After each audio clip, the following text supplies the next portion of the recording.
Simba es un proyecto gratuito de promoción de la lectura. Ayúdanos a que nuestros libros lleguen a más gente compartiendo lecturas en las redes sociales. Si puedes y quieres, también puedes hacer una donación para mantener el proyecto y posibilitar que nuestra biblioteca siga creciendo. Rudyard Kipling. Cuento cual la nieve que pronto se derrite, es la gente de los hielos orientales. Piden de limosna café y azúcar a los hombres blancos, y vanse tras ellos. Aprende a robar y luchar la gente de los hielos de Occidente.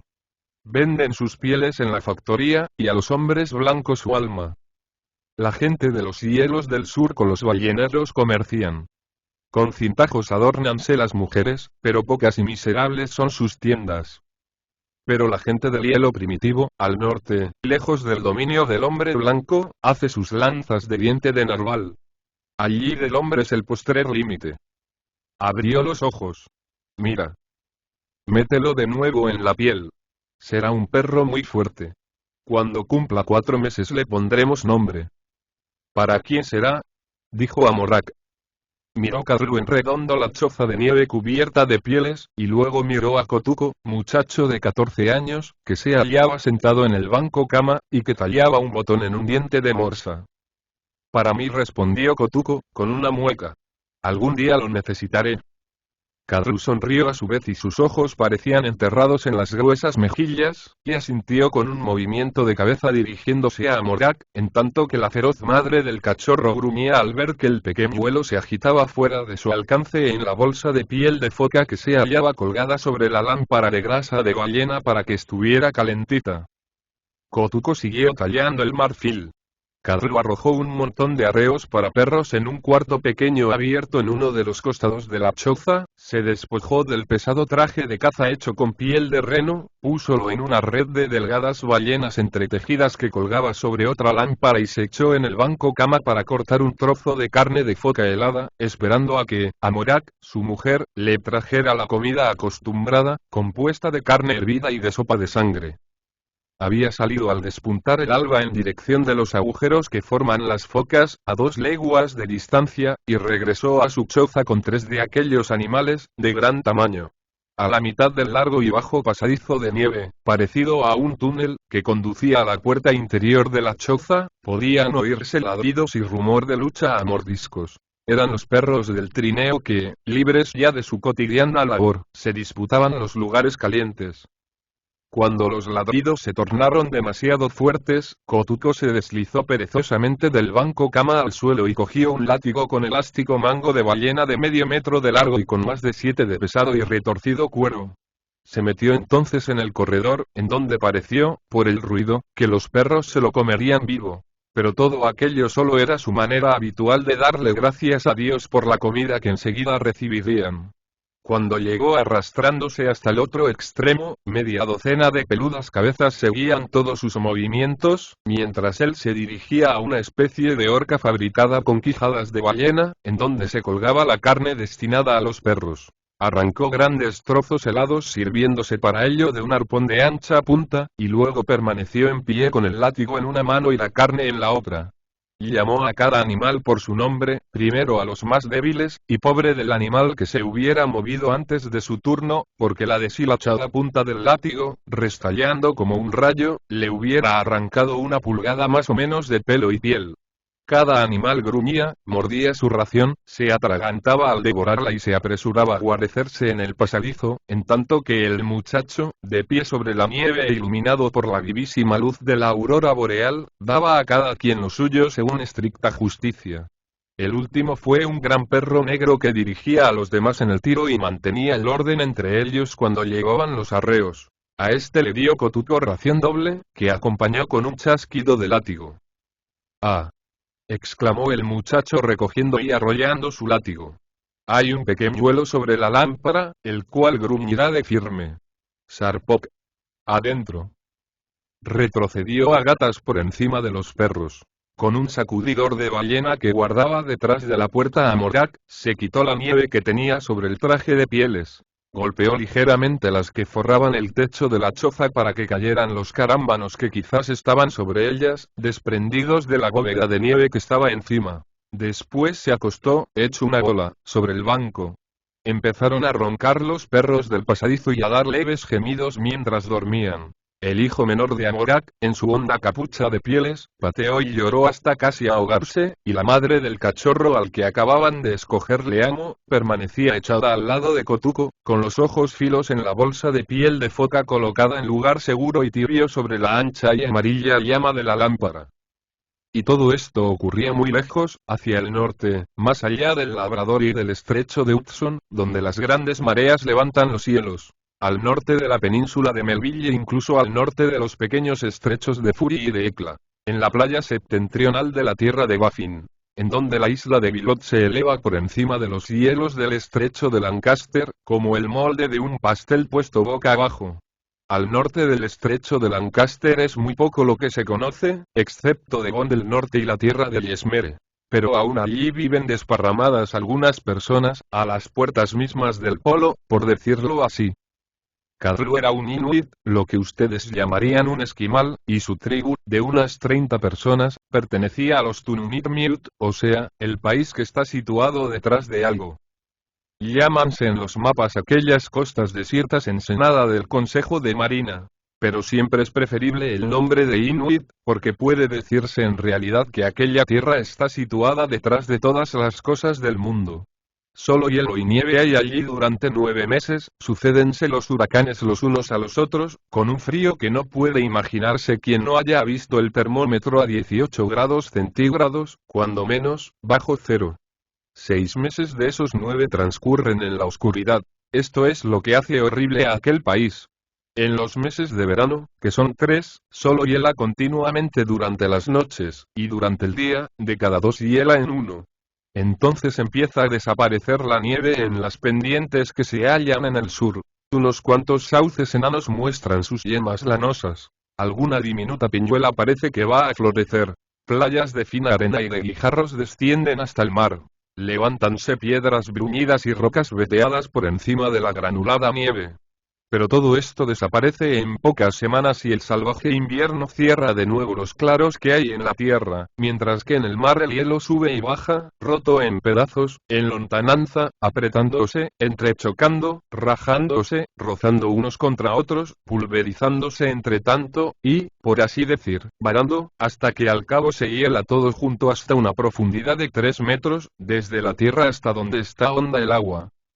En invierno Kadru perseguía a las focas hasta los confines de aquellas tierras hielos, y les clavaba el arpón cuando salían a respirar en sus agujeros.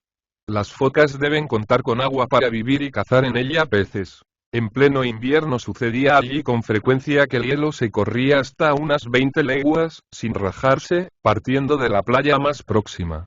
En primavera, él y los suyos se retiraban de los hielos amontonados en el mar, dirigiéndose a las rocas de tierra firme, y allí levantaban sus tiendas hechas de pieles y cazaban con lazo aves marinas, o arponeaban a las focas jóvenes que se asoleaban en las playas. Más tarde se dirigían hacia el sur, a la tierra de Baffin, para dedicarse allí a la caza del reno y hacer su provisión anual de salmón en los centenares de corrientes y lagos del interior, y regresaban al norte en septiembre u octubre para cazar bueyes almizclados y para la matanza usual de focas del invierno. Estos viajes se hacían en trineos de perros que recorrían 6 o 7 leguas cada día, o algunas veces siguiendo la costa en grandes botes de mujeres, construidos de pieles, en los que los niños y los perros se echan a los pies de los remeros, y las mujeres entonan canciones, mientras se deslizan de cabo en cabo por las frías y cristalinas aguas. Todos los objetos algo refinados que conocían los Tununir-Miut provenían del sur, a saber, maderos acarreados por el agua que les servían para trineos. Hierro en barras para las puntas de los arpones, cuchillos de acero, calderos de hojalata en que se cocía la comida mucho mejor que en los antiguos utensilios de cocina fabricados de esteatita, pedernal, acero, y hasta fósforos. Y cintas de colores para el cabello de las mujeres, espejillos baratos, y tela de color rojo para orlas de chaquetas de piel de reno. Kadru se dedicaba al tráfico valioso de blancos y retorcidos dientes de narval y de buey almizclado, estos se cotizan tanto como las perlas, que vendía él a los inuit del sur, quienes, a su vez, traficaban con los balleneros y con las factorías que tienen los misioneros en los estrechos de Exeter y Cumberland. Y así se encadenaban las cosas, hasta que, una caldera comprada por el cocinero de algún barco en el bazar de Bendy, podía ir a parar sobre una lámpara de grasa de ballena en el sitio más frío del círculo polar ártico. Carlos, como buen cazador, contaba con gran número de arpones de hierro, cuchillos para cortar la nieve, dardos para cazar pájaros y cuantas cosas hacen fácil la vida en los lugares de los grandes fríos. Era, además, el jefe de su tribu, o, como ellos dicen, el hombre que lo sabe todo por propia experiencia. Esto no le daba ninguna autoridad, excepto la de permitirle aconsejar a sus amigos que cambiaran de cazadero. Pero Kotuko se aprovechaba de ello para mandar un poco, a la manera perezosa de los gordos inuit, a los demás muchachos, cuando salían por la noche para jugar a la pelota a la luz de la luna o para cantar la canción del niño a la aurora boreal. Pero a los 14 años un inuit se considera ya un hombre, y Kotuko estaba cansado ya de preparar lazos para coger gallos silvestres y zorros ferreros, y mucho más cansado aún de ayudarles a las mujeres en la operación de mascar pieles de foca y de reno, cosa que las ablanda mejor que nada, durante todo el largo día, en tanto que los hombres salían de caza. Quería ir al Kuanji, la casa del canto, cuando los cazadores se reúnen allí para celebrar sus misterios, y el Angekok, el hechicero, después de apagar las lámparas, les infunde un terror que hallaba delicioso, evocando el espíritu del reno que pateaba sobre el techo de la casa, o arrojando una lanza contra las sombras de la noche y viéndola volver atrás cubierta de caliente sangre. Quería poder arrojar sus grandes botas en la red, como lo hacía su padre, mostrando el aire cansado del jefe de familia, y jugar con los cazadores cuando iban a visitarlos por la noche y jugaban con una especie de ruleta improvisada por ellos con un bote de hojalata y un clavo.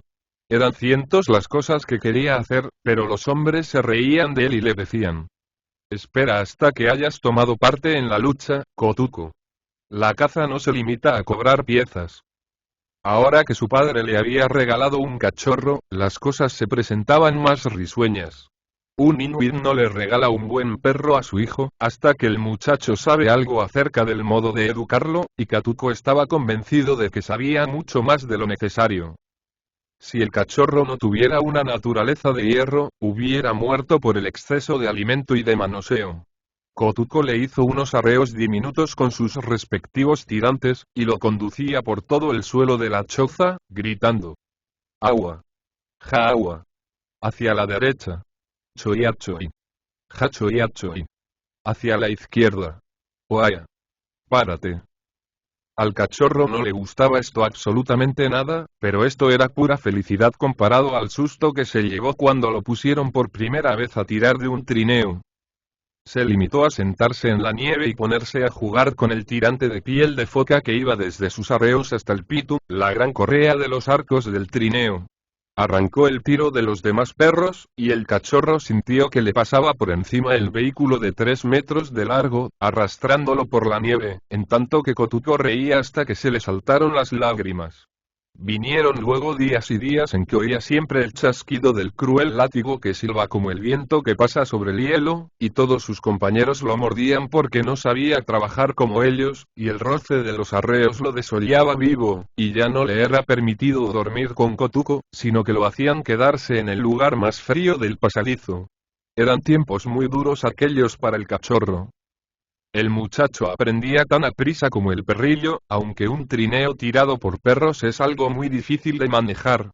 Cada animal, y los más débiles van más cerca del conductor, lleva su propio tirante separado que pasa por debajo de su pata anterior izquierda y que va hasta la correa principal en donde se sujeta con una especie de botón y de una presilla que puede quitarse con un movimiento de la muñeca, dejando así en libertad a uno por uno de los perros. Cosa muy conveniente es esta, porque con frecuencia el tirante se les mete entre las patas posteriores, y allí les produce cortaduras que les llegan hasta el hueso. Y absolutamente todos se meten con los que tienen más cerca al correr, saltando por entre los tirantes. Luego se pelean, y el resultado es que se embrollan como sedal mojado que se deja sin recoger hasta el día siguiente. Pueden evitarse muchas molestias con el uso inteligente del látigo. Cada muchacho inuit se enorgullece de su destreza en el manejo del látigo. Pero si es fácil acertar un trayazo en un objeto colocado en el suelo, en cambio es difícil, inclinándose sobre el trineo, acertarle a un perro reacio precisamente detrás de una espaldilla, con la punta del látigo. Si se riñe a un perro llamándolo por su nombre, y accidentalmente otro recibe el golpe no destinado a él, los dos se pelean en el acto y hacen que se paren todos los del tiro. Además, si se viaja con un amigo y se empieza a hablar con él, o si se viaja solo y se empieza a cantar, todos los perros se detienen, se vuelven en redondo y se sientan para escuchar la plática o el canto. A Kotuko se le escapó el trineo una o dos veces por haberse olvidado de poner un estorbo delante del mismo al pararlo, y rompió muchos látigos y estropeó algunas correas antes de que se le pudiera confiar un tiro completo de 8 perros y el trineo más rápido. Pero entonces se sintió persona importante y sobre el liso y oscuro hielo se deslizaba ligero y atrevido con la rapidez de una jauría lanzada en persecución de una pieza. Recorría hasta 2 leguas y media hasta los agujeros de las focas, y una vez en el cazadero soltaba una de las correas del pitu, y dejaba libre al perrazo negro que era el más listo de todo el conjunto. Tan pronto como el animal olfateaba alguna de aquellas aberturas, Kotuko volcaba el trineo, clavando en la nieve el par de aserradas astas que se elevan del respaldo como los asideros de un cochecillo de niño, y así el tiro de perros no podía moverse. Entonces el muchacho avanzaba arrastrándose, pulgada a pulgada, y esperaba hasta que la foca se asomara para respirar. Lanzaba luego rápidamente hacia abajo el arpón con la cuerda atada a él, y tirando de esta al poco rato, subía una foca muerta, a la cual arrastraba, cuando llegaba a la superficie del hielo, hasta el trineo, con ayuda del perro negro. Este era el momento en que los perros del tiro aullaban rabiosos, presa de gran agitación. Pero Kotuko les daba latigazos en la cara con la trailla que parecía una barra de hierro candente, hasta que el cuerpo del cazado animal se ponía rígido. La vuelta a casa era el trabajo más duro. Había que arrastrar al cargado trineo entre el duro hielo, y los perros, en vez de tirar, solían sentarse mirando hambrientos a la foca.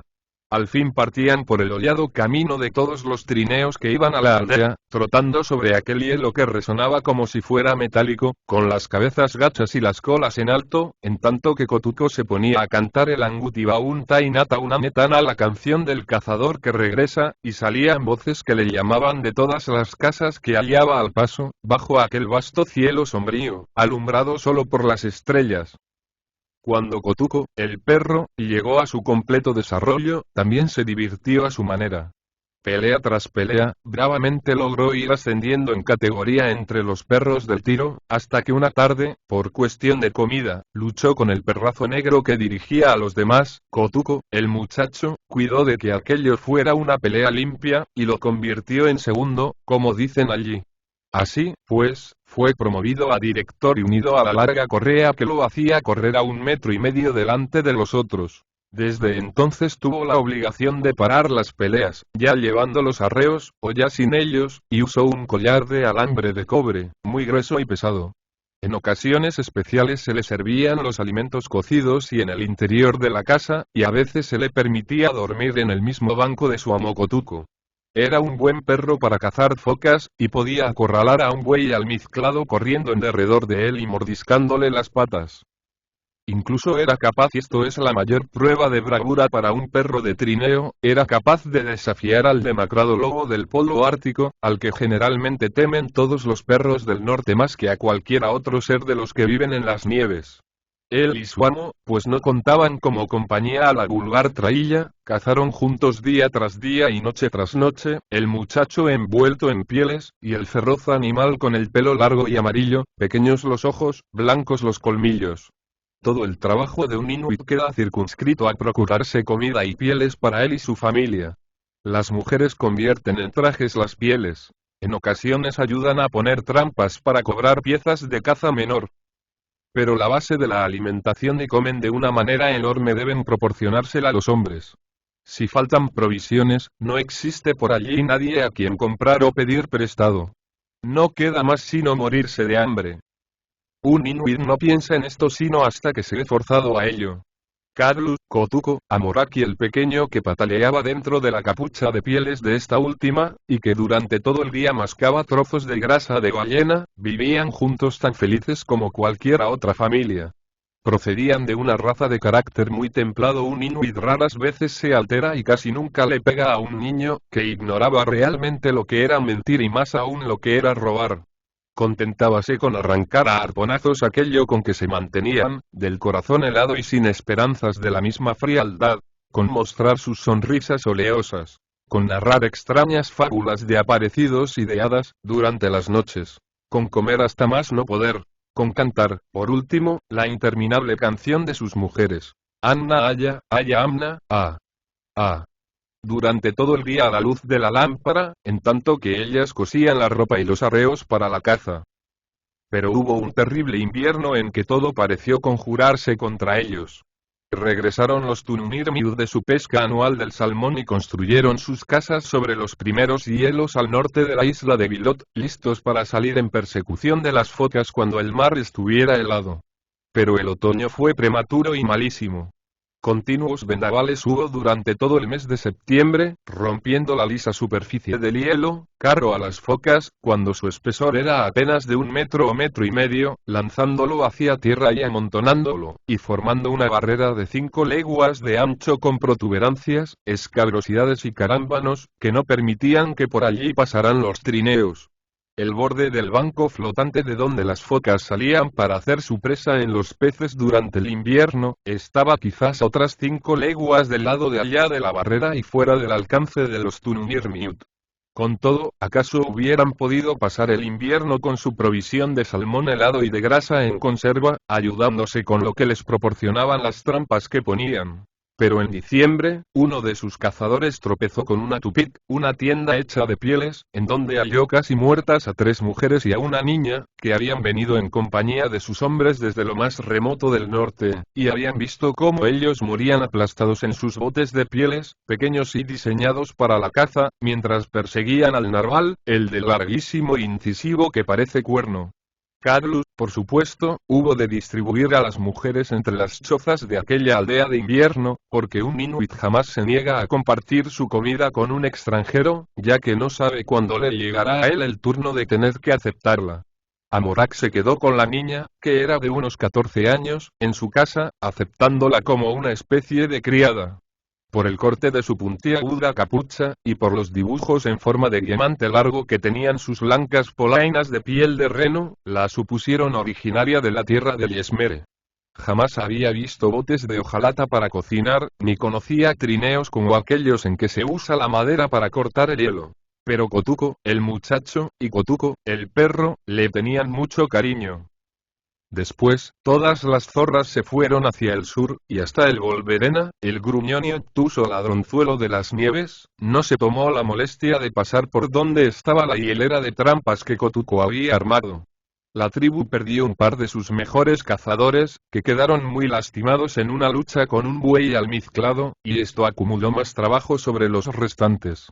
Kotuko salió día tras día con un trineo ligero y 6 o 7 perros de los más fuertes mirando hasta que le dolían los ojos para ver si descubría una extensión de hielo limpio y claro en que alguna foca podría haber abierto su agujero para respirar. Kotuko el perro vagaba libremente por todos lados, y, en medio de la mortal quietud de los campos de hielo, Kotuko, el muchacho, oía su sordo y nervioso gemido sobre algún agujero situado a más de media legua de distancia, tan claramente como si estuviera a su lado. Cuando el perro encontraba uno de esos hoyos, se construía el muchacho un pequeño y bajo muro de nieve para resguardarse algo del fuerte viento, y allí esperaba 10, 12, 20 horas si era preciso hasta que la foca salía a respirar, los ojos del cazador clavados en la pequeña señal que él había hecho sobre el agujero para guiar la puntería cuando arrojara el arpón, y con una pequeña alfombra de piel de foca bajo los pies, mientras tenía atadas las piernas con el tutarean, la hebilla de que hablaban los antiguos cazadores. Esta ayuda a evitar las punzadas en las piernas del hombre que se pasa horas y horas a la espera de que se asomen las focas de oído finísimo. Aunque este trabajo no exige esfuerzo, fácilmente se comprende que permanecer sentado completamente inmóvil y metido en la hebilla con el termómetro a 40 grados Fahrenheit quizás bajo cero, es el trabajo más pesado que conoce un inuit. Cuando se cogía una foca, Kotuko el perro se lanzaba hacia adelante con la correa arrastrando detrás de él y ayudaba a tirar del cuerpo hasta el trineo, donde los otros perros, cansados y hambrientos, se tendían con aspecto sombrío para resguardarse del aire que llegaba desde los pedazos rotos del hielo. Una foca no era comida para mucho tiempo, porque en la aldehuela cada boca tenía el derecho a su porción, y no se desperdiciaban ni huesos, ni piel, ni tendones. La carne destinada a los perros se empleaba en alimento humano, y a Morag los alimentaba con retazos viejos de las tiendas de pieles usadas en verano y arrancados del banco usado para dormir, y los animales aullaban y aullaban, se despertaban de noche y de nuevo aullaban, siempre hambrientos. Con solo ver las lámparas de esteatita en las chozas, se podía adivinar que el hambre se acercaba. En las buenas estaciones, cuando había abundante grasa, la luz de las lámparas en forma de gote tenían más de medio metro de alto, y se elevaba alegre, untuosa y amarilla. Ahora apenas medía unas 6 pulgadas pues Amorau bajaba cuidadosamente la mecha de musgo, cuando alguna llamarada se elevaba más de lo debido por un momento, y los ojos de toda la familia seguían atentamente esta operación. Lo horrible del hambre allá en aquellos grandes fríos, no es tanto el morir, sino el morir en la oscuridad. Todo inuit teme a la oscuridad, que pesa sobre él sin cesar durante 6 meses de cada año. Y cuando las lámparas están bajas en las casas, la inteligencia de las personas empieza a estar turbia y confusa. Pero peores cosas sucederían. Los perros, mal alimentados, mordían con frecuencia y gruñían en los corredores, lanzaban furiosas miradas a las frías estrellas y husmeaban hacia el lado donde soplaba el viento, noche tras noche.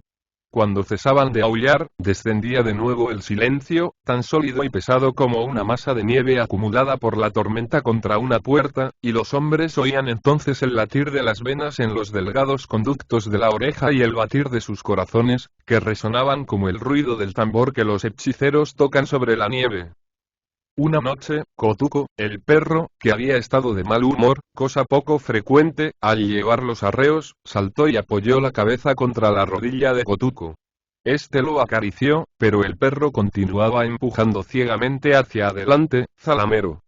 Entonces se despertó Carlos, le cogió la pesada cabeza parecida a la del lobo y le miró en los ojos vidriosos. El perro gimió y tembló entre las rodillas de Carlos. Se le erizó el pelo en torno del cuello, y gruñó como si un forastero llamara a la puerta. Luego ladró alegremente, se arrastró por el suelo y mordió la boca a Kotuko, como si fuera un cachorro. ¿Qué le sucede?, preguntó Kotuko, que empezaba a sentir miedo. La enfermedad, respondió Karu. Tiene la enfermedad de los perros. Kotuko, el perro, levantó el hocico y aulló una y otra vez. Nunca había visto esto. ¿Qué hará ahora?, preguntó. Karu encogió un hombro y cruzó la choza y fue a buscar un arpón corto y afilado. El enorme perro lo miró, aulló de nuevo y se deslizó por el corredor hacia afuera mientras sus compañeros se retiraban a izquierda y derecha para darle ancho paso. Al hallarse fuera, sobre la nieve, ladró furiosamente, como si siguiera el rastro de algún buey almizclado, y, ladrando, saltando y haciendo cabriolas, desapareció. Su enfermedad no era higrofobia, sino simplemente locura. El frío, el hambre, y sobre todo la oscuridad le habían trastornado la cabeza. Cuando esa terrible enfermedad de los perros aparece en los que forman el tiro de un trineo, se propaga como el fuego. Al siguiente día de caza enfermó otro perro y fue muerto de inmediato por Kotuko al ver que mordía y forcejeaba entre los arreos.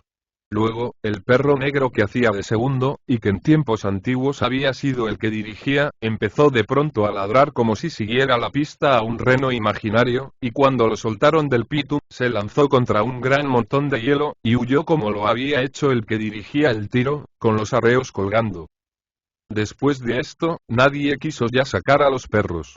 Los necesitaban para algo más, y ellos lo sabían. Y por esto, aunque estaban atados y tomaban los alimentos de la mano de sus dueños, sus ojos revelaban desesperación y miedo.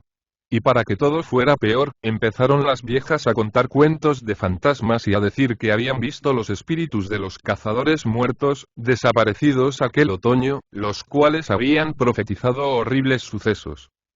Kotuko sintió más que nada la pérdida de su perro, porque aunque un inuit come enormemente, sabe también ayunar. Pero la oscuridad, el hambre, el frío y las intemperies, lo hicieron empezar a oír voces dentro de su cerebro y a ver gente que no existía, que estaba fuera del alcance de sus miradas. Una noche, acababa de quitarse la hebilla tras 10 horas de espera cabe uno de los agujeros de focas llamados ciegos, y se encaminaba a la aldea sintiéndose débil y desvanecido casi, hizo un alto para apoyarse de espaldas contra una peña que daba la casualidad de estar sostenida, como las rocas que se balancean, sobre un solo punto saliente del hielo.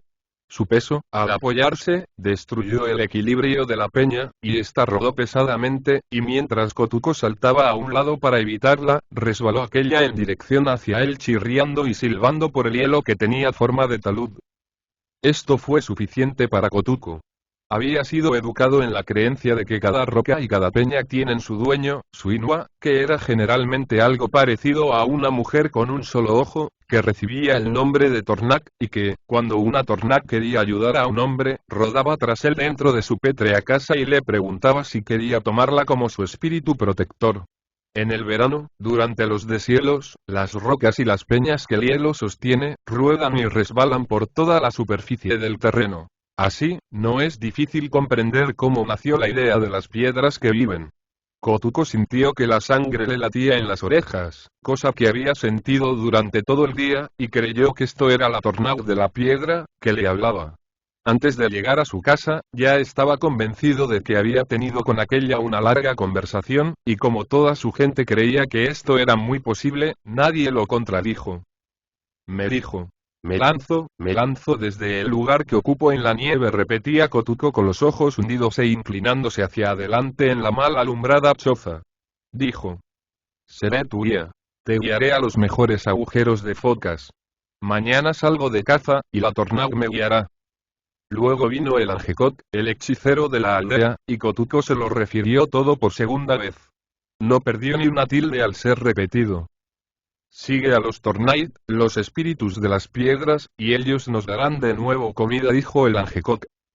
Ahora bien, la muchacha procedente del norte había estado echada cerca de la lámpara durante días enteros, comiendo poco y hablando menos. Pero cuando Amorak y Kadlus, a la siguiente mañana, empezaron a cargar y a atar un pequeño trineo de mano para Kotuko, y lo cargaron con todos los útiles de caza y con cuanta grasa y carne de foca helada fue posible, ella cogió la cuerda con que se arrastraba el vehículo y se colocó valientemente al lado del muchacho. Vuestra casa es la mía, dijo mientras el trineo chirriaba y saltaba tras ellos en la terrible noche ártica. Mi casa es tu casa, respondió Kotuko. Pero creo que ahora nos dirigiremos ambos a Sedna. Ahora bien, Sedna es la señora del mundo inferior, y todo Inuit cree que toda persona que muere debe pasar un año en el horrible país de aquella antes de ir a Quatliparmiut, el lugar de la felicidad, en donde nunca hiela y donde gordos renos se acercan a uno en cuanto se les llama. Allá en la aldea la gente gritaba. Los Tornait han hablado a Kotuko. Enseñaránle el hielo libre, regresará trayéndonos focas. Pronto sus voces se perdieron en la fría y vacía oscuridad, y Kotuko y la niña se acercaban, hombro con hombro, al tirar de la cuerda o al empujar el trineo por el hielo en dirección al mar polar. Kotuko insistía en que la tornado de piedra le había dicho que fuera hacia el norte, y hacia el norte se dirigieron bajo la constelación de Tuktukjum, el Reno, o sea, la que nosotros llamamos Osa Mayor. Ningún europeo hubiera sido capaz de caminar más de media legua cada día sobre pequeños trozos de hielo y sobre aristas afiladas. Pero aquella pareja conocía con toda exactitud el movimiento de la muñeca que obliga a un trineo a dar vuelta en torno de una aglomeración de hielo. Y el exacto y repentino tirón que lo levanta casi sobre una quebradura de la superficie. La cantidad de esfuerzo con que, con pocos y mesurados arponazos, se abre un camino cuando toda esperanza de hallar uno parece ya perdida. La muchacha no solo callaba, sino que agachaba la cabeza, y la orla de piel de Wolverena que adornaba su capucha de armiño, le caía sobre su cara ancha y oscura. El cielo, sobre sus cabezas, era de un negro intenso de terciopelo, y se tornaba, en el horizonte, en tiras de color rojo, y las grandes estrellas brillaban como si fueran faroles. Por las profundidades del alto cielo se deslizaba de cuando en cuando una oleada de luz verdosa de la aurora boreal, ondeaba como una bandera y luego desaparecía. O bien estallaba algún meteoro, hundiéndose de tiniebla en tiniebla y apareciendo detrás de él una lluvia de chispas. Entonces podían ver la ondulada superficie de los flotantes cielos del mar con ribetes y adornos de raros colores, rojos, cobrizos y azulados. Pero a la luz ordinaria de las estrellas todo se veía de un color gris mortecino.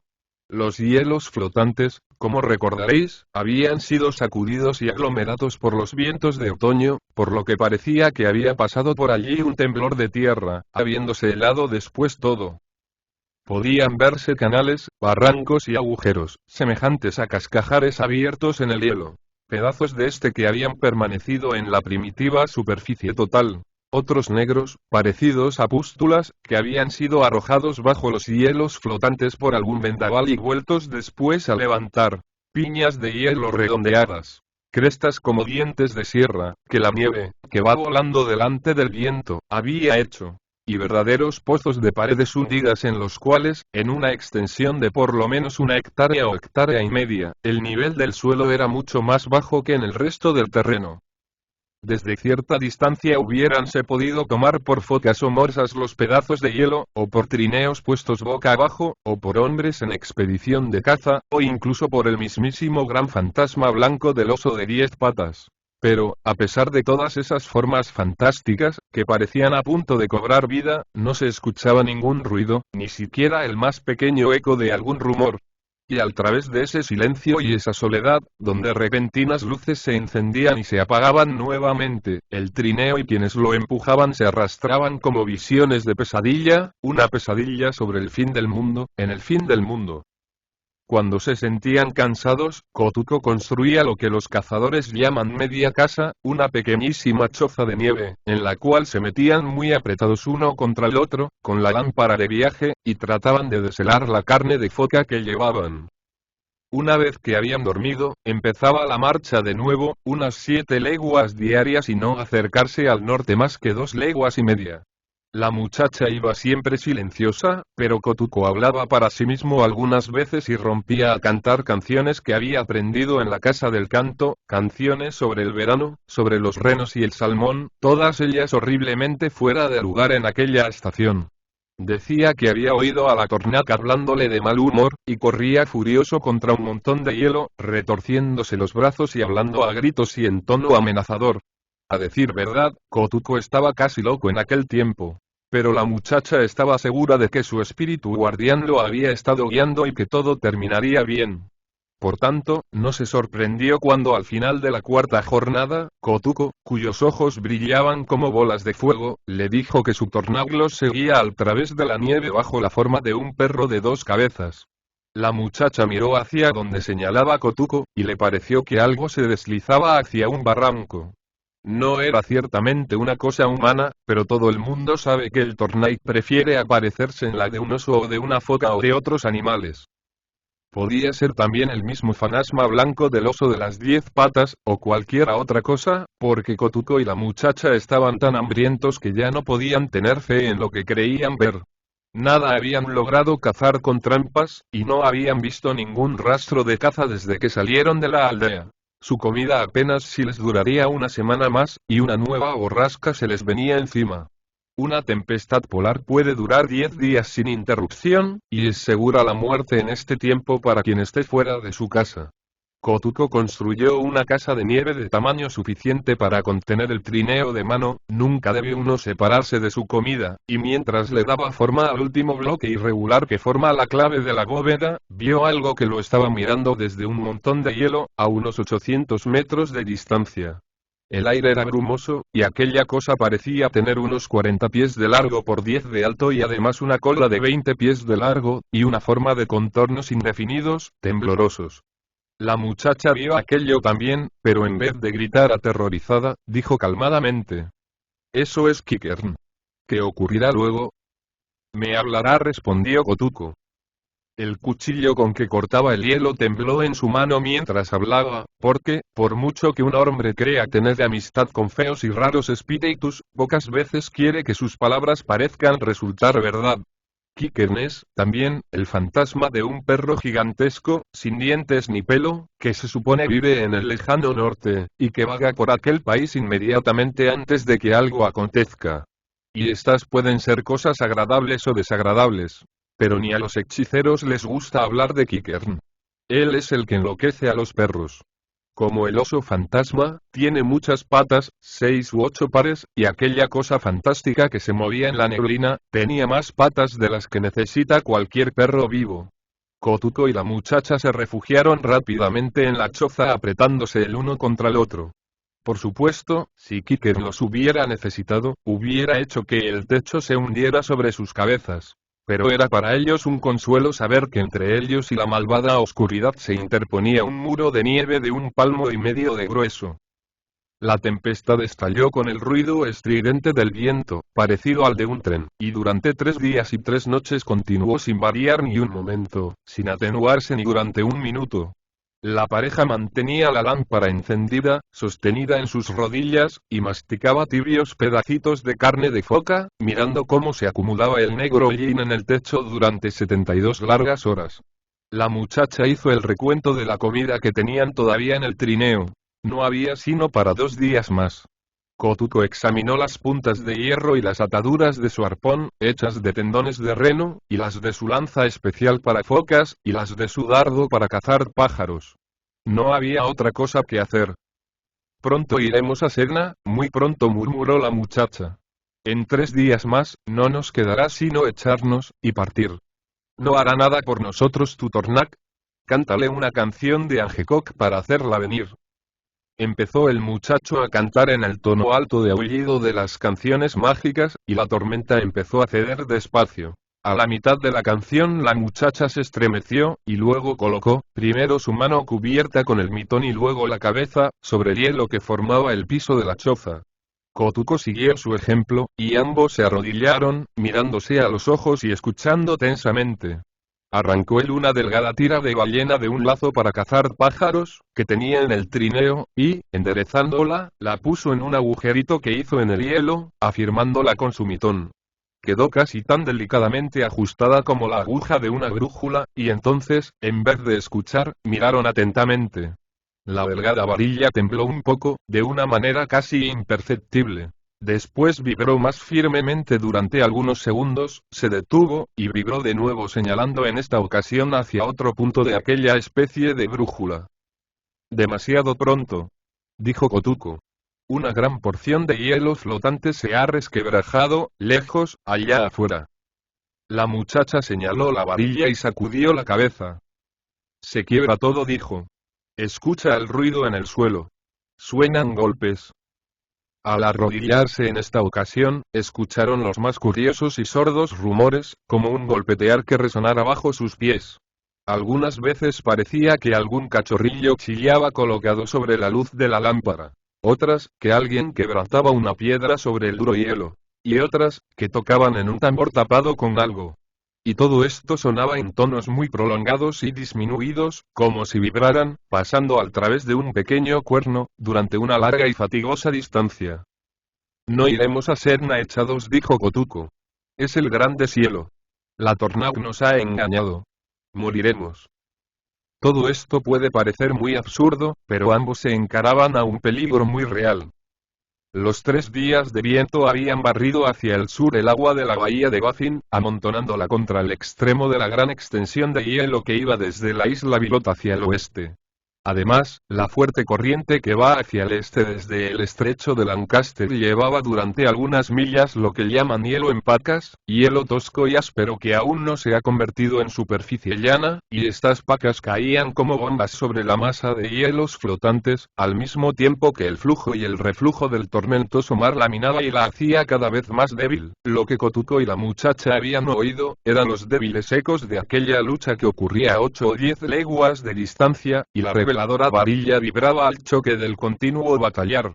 Ahora bien, como dicen los Inuit, cuando el hielo se despierta de su largo sueño de invierno, no puede saberse lo que ocurrirá, porque, aunque sólido, cambia de forma casi tan rápidamente como una nube. El vendaval era, sin duda, un vendaval de primavera que había venido fuera de tiempo, y cualquier cosa era posible. Sin embargo, la pareja se sentía algo más animada que antes. Si el hielo se hundiera, ya no habría más esperar ni más sufrimiento. Los espíritus, los duendes y los demás habitantes del mundo de los encantamientos, andaban sueltos por el movedizo conjunto, y podría ocurrirles entrar en el mundo de Sedna junto con toda clase de seres extraordinarios llenos aún de loca exaltación. Cuando abandonaron la choza después de la tormenta, el ruido en el horizonte crecía más y más, y la dura masa de hielo gemía y zumbaba en derredor de ellos. Todavía está esperando, dijo Kotuko. En la cima de un gran montón de hielo estaba sentada o acurrucada aquella cosa de 8 patas que habían visto 3 días antes, y aullaba horriblemente. Sigámoslo, dijo la muchacha. Quizá conozca algún camino que nos conduzca a Sedna. Pero sintió que desfallecía cuando cogió la cuerda del trineo. La cosa se movía despacio y torpemente por encima de los picos de hielo, dirigiéndose siempre al oeste y hacia tierra, y ellos siguieron también el mismo camino, en tanto que se acercaba cada vez más el ruido atronador que se oía en el borde de la gran masa de hielo flotante allá en el mar.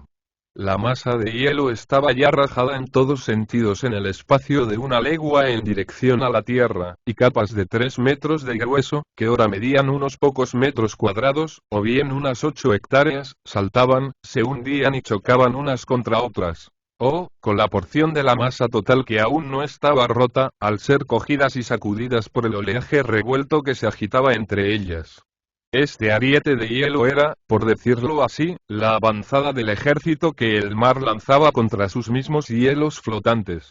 El incesante quebrarse y chocar de los pedazos ahogaba casi el chillido de la especie de láminas arrojadas enteras bajo la gran masa, como baraja que se esconde a toda prisa bajo el tapete de la mesa. Donde el agua era poco profunda, estas láminas se amontonaban las unas sobre las otras hasta que las inferiores tocaban el fango a 15 metros de profundidad, y el mar descolorido hacía de dique tras el sucio hielo hasta que la presión creciente arrojaba todo de nuevo hacia adelante. Además de los hielos flotantes y de las pacas de hielo, el vendaval y las corrientes hacían descender verdaderos aludes, especie de montañas movibles arrancadas de las costas de Groenlandia o de la playa septentrional de la bahía de Melville. Llegaban pesadas y solemnes, rompiéndose las olas en blanca espuma en torno suyo, y avanzaban en dirección a la gran masa como una antigua flota que navegase a toda vela. Tal o cual alud que parecía presto para llevarse por delante al mundo entero, fondeaba como sin fuerzas en el agua profunda, empezaba a dar vueltas, y terminaba revolcándose en la espuma y en el fango, envuelto en nubes de voladoras y heladas chispas, en tanto que otro mucho menor y más bajo rajaba la aplastada masa y se metía en ella, arrojando a los lados toneladas de hielo y abriendo una vía de más de 800 metros antes de que se detuviera. Caían unas como espadas, que cortaban canales de sinuosos bordes. Otros se rompían en una lluvia de pegazos que pesaban docenas de toneladas cada uno y se arremolinaban estruendosamente. Otros, por último, se elevaban enteros fuera del agua, y al juntarse se retorcían como atormentados por el sufrimiento y caían pesadamente sobre uno de sus lados, mientras el mar pasaba sobre ellos. Toda esta labor de prensar, amontonar, doblar y retorcer el hielo en todas las formas posibles, se verificaba a tanta distancia como la vista podía alcanzar a lo largo de la línea septentrional de la masa flotante. Desde donde se hallaban Kotuko y la muchacha, aquella confusión no parecía sino un movimiento de ondulación y de arrastre que ocurría allá en el horizonte. Pero a cada momento se acercaba a ellos, y podían oír allá lejos, hacia el lado de la tierra, como un fuerte bramido comparable a estruendo de artillería que resonaba al través de la niebla. Esto indicaba que la gran mole de hielo flotante que había sobre el mar era empujada contra los férreos acantilados de la costa de la isla de Bilot, la tierra que se hallaba hacia el sur, a sus espaldas. Esto no se ha visto nunca, dijo Kotuko mirando con aire estupefacto. No es la época en que ocurre. ¿Cómo es que el hielo se quiebra ahora? Sigue aquello, gritó la muchacha señalando a la fantástica aparición que, medio cojeando y medio corriendo, se alejaba locamente de ellos. La siguieron, tirando con toda su fuerza del trineo, oyendo cada vez más cerca el ruidoso avance del hielo. Se rajaron finalmente los llanos que se extendían en torno suyo en todas direcciones, y las hendeduras se abrían con chasquidos semejantes al castañeteo de los dientes del lobo. Pero en donde se apoyaba la cosa fantástica, una especie de baluarte de unos 15 metros de altura, no se notaba ningún movimiento. Kotuko saltó hacia adelante impetuosamente, llevando tras sí a su compañera y subió hasta el pie del baluarte.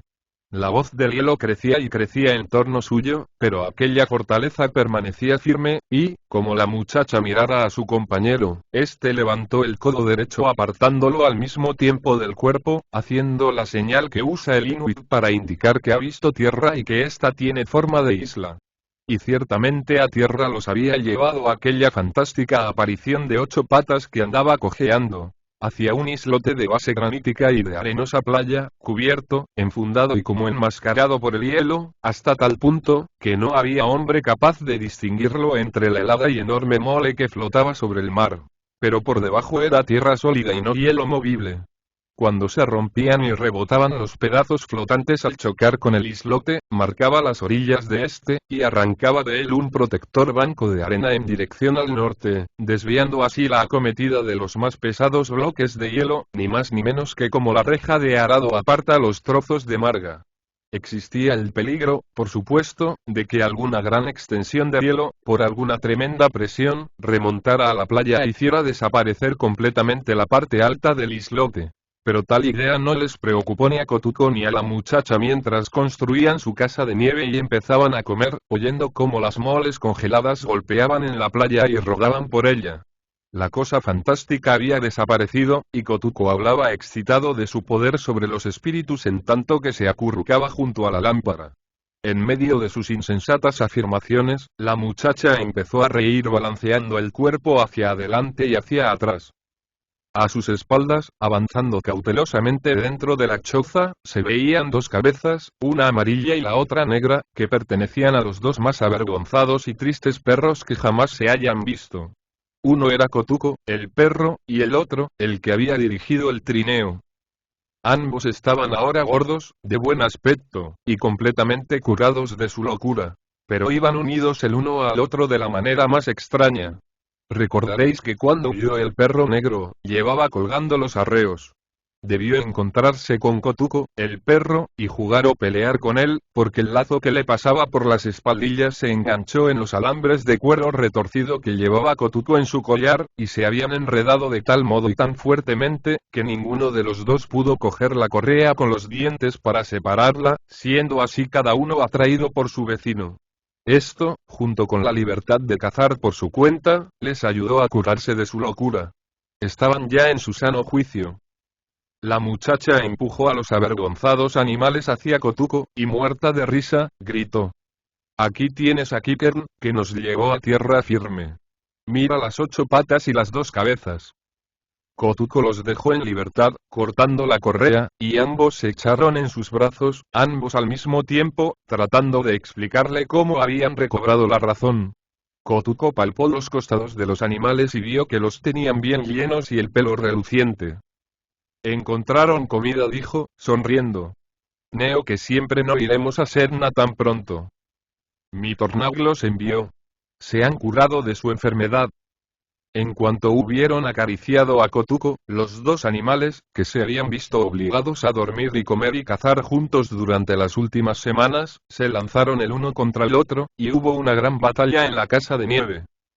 «Los perros no se pelean cuando tienen hambre», dijo Kotuko. «¿Encontraron alguna foca?» «Durmamos ahora. Encontraremos comida». Cuando despertaron, el agua del mar había quedado ya libre en la playa septentrional del islote, y todo el hielo suelto había sido lanzado hacia la tierra. Para un inuit siempre son encantadores los primeros rumores de la marea alta, ya que le advierten que se acerca la primavera. Kotuko y la muchacha se tomaron de las manos y sonrieron, porque el ruido claro y fuerte que producía el mar entre el hielo les recordaba el tiempo de la pesca del salmón, de la caza del reno, y el olor de los sauces rastreros cuando están en flor. Mientras miraban, el mar empezó a espesarse, casi congelado, entre los flotantes témpanos del hielo. Tan intenso era el frío.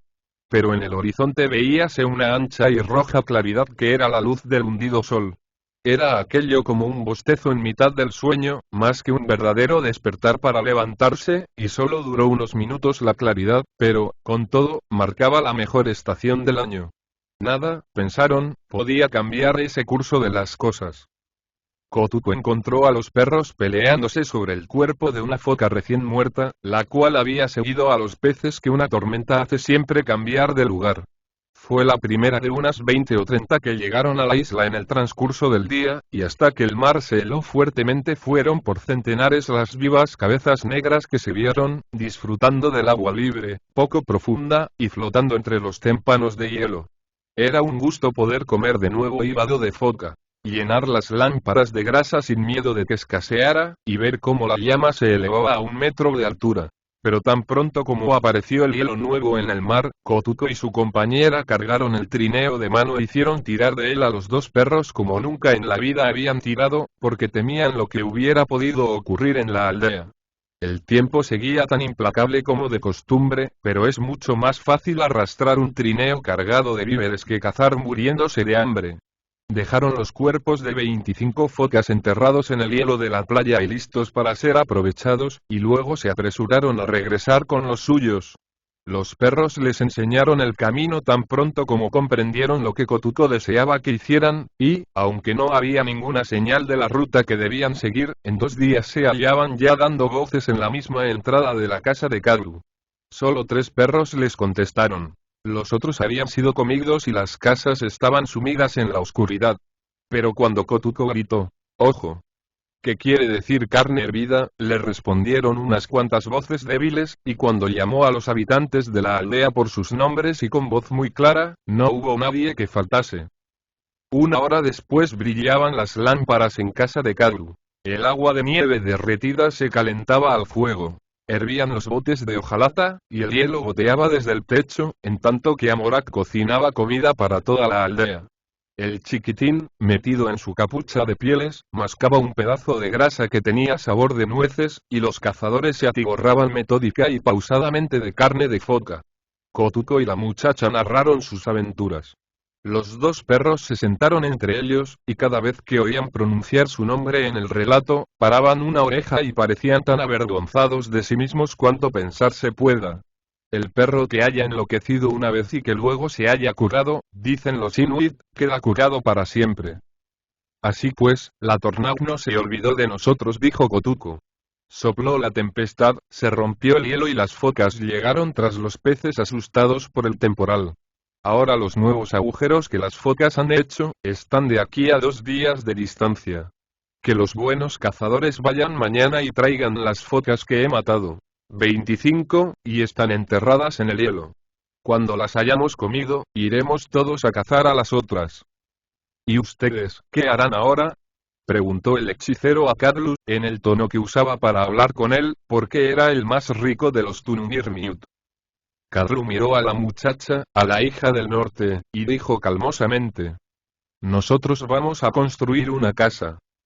Y señaló hacia el noroeste de la casa de Carlu, porque en ese lado es donde suelen vivir el hijo o la hija casados. La muchacha levantó sus brazos con las palmas de las manos vueltas hacia arriba, y sacudió la cabeza, incrédulamente. Era una extranjera, dijo, a la que habían recogido hambrienta y nada podía traer a la casa como dote. Saltó a Morag del banco en que estaba sentada y empezó a arrojar cosas en la falda de la muchacha. Lámparas de piedra, raederas de hierro para las pieles, cafeteras de hojalata, pieles de reno con bordados hechos de dientes de buey almizclado y verdaderas agujas capoteras de las que usan los marineros para coser las velas, la mejor dote que jamás había sido dada en los confines del círculo polar ártico, y, al recibirlo, la muchacha del norte inclinaba la cabeza hasta el suelo. «También esto», dijo Kotuko riendo y señalando a los perros que acercaron sus fríos hocicos a la cara de la joven. «Ah», exclamó el Angekok, tosiendo con aire importante, como si todo aquello lo hubiera ella previsto. En cuanto Kotuko abandonó la aldea, me fui a la casa del canto y entoné canciones mágicas. Canté durante muchas noches e invoqué al espíritu del reno. Mis cantos hicieron que soplara el vendaval que quebró el hielo y llegó los perros a donde se hallaba Kotuko cuando por poco muere aplastado. Mis canciones hicieron que la foca siguiera detrás del roto hielo. Mi cuerpo permanecía inmóvil en el Kuauji, pero mi espíritu vagaba lejos de él y guiaba a Kotuko y a los perros en todo cuanto se hizo. Yo lo hice todo. Todos los que se hallaban presentes estaban hartos de comida y soñolientos. Así pues, nadie se tomó el trabajo de contradecir tales afirmaciones, y el Angekok, en virtud de su oficio, se sirvió un otro pedazo de carne hervida y se acostó después con los demás en la tibia y bien iluminada casa que olía a aceite. Ahora bien, Kotuko, que dibujaba muy bien al estilo Inuit, grabó ciertos cuadros de todas sus aventuras en un largo pedazo de marfil en forma de plancha y con un agujero en uno de sus extremos. Cuando él y la muchacha fueron hacia el norte, a la tierra de Yesmere en el año del llamado invierno maravilloso, dejó aquella historia grabada a Carlos, quien perdió la tablilla entre los guijarros un verano en que se le rompió el trineo, en la orilla del lago Nechilling, en Nikosirin, hallándola allí a la primavera siguiente uno de los habitantes del país, el cual se lo vendió, en Imigen, a un hombre que era intérprete de un ballenero del estrecho de Cumberland, y este, a su vez, se lo vendió a Hans Olsen, que posteriormente fue contramaestre de un vapor que llevaba viajeros al cabo norte de Noruega. Cuando terminó la estación turística para estos viajes, el vapor hizo travesías entre Londres y Australia, haciendo escala en Ceilán. Allí vendió Olsen la plancha de marfil a un joyero cingalés por 2 zafiros falsos. Por último, yo la encontré bajo un montón de cosas inútiles en una casa de Colombo, y la descifré del principio al fin. Angutibaun Taina. Esta es una traducción muy libre de la canción del cazador que regresa, como los hombres la cantaban después de cazar focas. El Inuit repite siempre una y 1000 veces lo mismo. Nuestros guantes están endurecidos por la sangre helada y nuestras pieles por la nieve que en montón se junta. Regresamos de cazar focas que vivir suelen en los bancos de hielo. Oh Hana. Oa. Agua. Ak. Veloces los tiros de perros pasan, hay chasquidos de látigos, y los hombres regresan de cazar focas, de los bancos de hielo. Seguimos a la foca hasta su escondite secreto, oímos cómo escarba bajo tierra. Tendidos en la nieve las acechamos en el límite de los bancos de hielo. Le arrojamos la lanza cuando a respirar sale, se la arrojamos así. Y así. Hiriéndola de tal manera, matándola de tal suerte allá en los bancos de hielo. Pegajosos están nuestros guantes de sangre helada, pesan nuestros párpados con la nieve. Pero a la esposa y al hogar volvemos, de allá, de los bancos de hielo. Oh Hana. Agua. Oa. Ak. Los cargados trineos parecen volar. Las mujeres oyen cómo vuelven sus hombres de allá, desde lejos, de los bancos de hielo. Pu.